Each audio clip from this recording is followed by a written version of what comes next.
melihat bahwa perlawanan hukum soal PIK 2 ini, soal pagar bambu ini, perlahan-lahan sedang berubah menjadi perlawanan sosial. Perlawanan sosial akan menyebabkan isu hukum itu akhirnya tenggelam. Karena kemarahan rakyat itu tidak mungkin didalilkan lagi mengikuti hukum. Keadilan hukum itu kalau gagal diperjuangkan akan berubah menjadi tuntutan keadilan politik, keadilan sosial, bahkan keadilan kebudayaan yang di dalamnya ada unsur-unsur sara, agama, doktrin-doktrin yang absolut. Jadi kita mulai melihat bagaimana gejala ini kalau dia dibiarkan terus, maka akan jadi kasus pertama di Indonesia betapa sebuah upaya hukum yang gagal, artinya negara gagal memberi kepastian, lalu diambil alih oleh keadilan jalanan.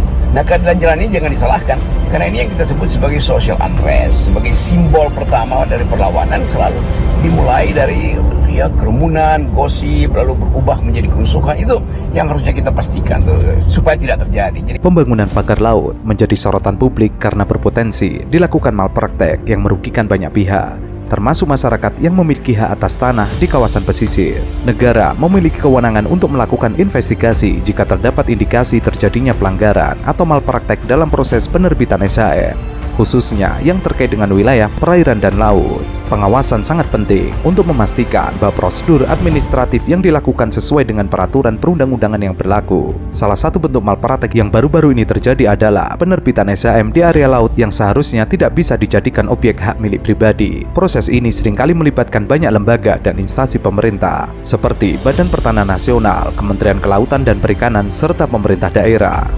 Lah ketika ini kaitannya dengan sesuatu yang besar gitu kan, pemodal besar, lah ini kok seperti takut-takut, cari apa lagi, udah jelas melanggar, tangkap, cabut. Saya begini marah, emosi nih ya, ampura ya. Saya tidak ingin dikelola oleh korporasi-korporasi. Kalau saya dikelola oleh korporasi, sampai kiamat kita ini akan miskin terus.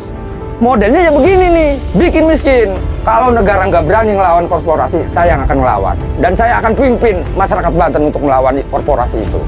Sudah siap untuk nelayan untuk... Sudah siap, saya nyatakan dengan jelas ini. Hasil investigasi Tempo ditemukan adanya pelanggaran atau penyalahgunaan wewenang di kasus pagar laut pesisir Tangerang.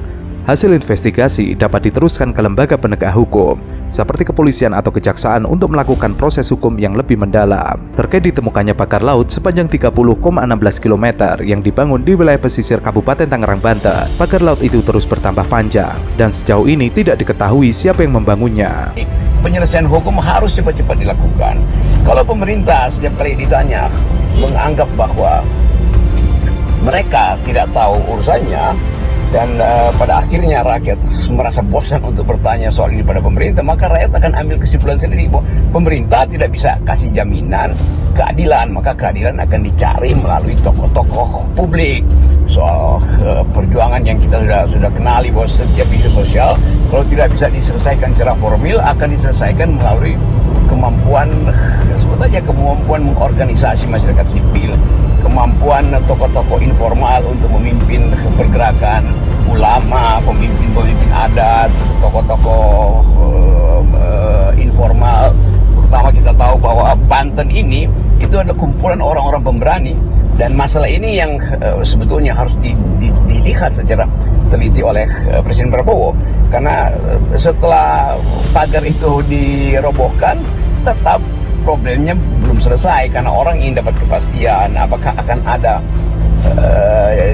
cara berikutnya untuk menghalangi nelayan, apakah akan ada lagi beho-beho yang berkeliaran untuk menimbun lahan-lahan petani ikan di situ, kan itu semua sudah jadi satu gejala politik. Jadi sekali lagi, pemanfaatan ruang tanpa memiliki izin dasar kesesuaian kegiatan pemanfaatan ruang laut merupakan pelanggaran. Adanya pagar laut Tangerang mengindikasi adanya upaya orang untuk mendapatkan hak atas tanah di perairan laut secara tidak benar. Kegiatan tersebut dapat menjadikan pemegang hak kuasa penuh dalam menguasai, menutup akses publik, privatisasi, merusak keanekaragaman hayati, dan berpotensi menyebabkan perubahan fungsi ruang laut. Saya juga khawatir, oke lah kalau misalnya takut ditipu-tipu, berapa kali saya pernah sampaikan, tinggalilah misalnya per desa itu ada 20 meter. Tetapi terlalu kecil amat urusan Masa ngurusin bambu aja ribet amat gitu ya, Oke. kalau nggak ada masalah. Ini si Cokro-Cokro ini kan ngomong nih, ya. Kroco-kroco ini ngomong saya, ya sudah tangkap nih bajigur-bajigur ini. Oke, karena Apa KKP susahnya? mengklaimnya apabila bambu itu dicopot takutnya merusak ekosistem begitu, Pak Mukri. Apanya? Ya sudahlah, benerin aja. Tapi itikatnya itu, contoh, udah jelas-jelas ada yang mengaku, ya. Oke. Ngaku nih, kami masang swadaya, huhaha. Ya sudah, ambil, apa masalahnya? Pinta, sidik, lidik, lakukan pada begundal-begundal ini. Oke. Jelas-jelas kok mereka. Ngapain rumit-rumit amat? Berarti menurut Anda sebenarnya sederhana begitu sampai ya? diundang kayak orang kawinan nunggu Oke. seminggu. Apa? Oke. Lambat kerjanya kan, tak. Gimana Republik mau maju? Oke, ke Bang Johan, setuju nggak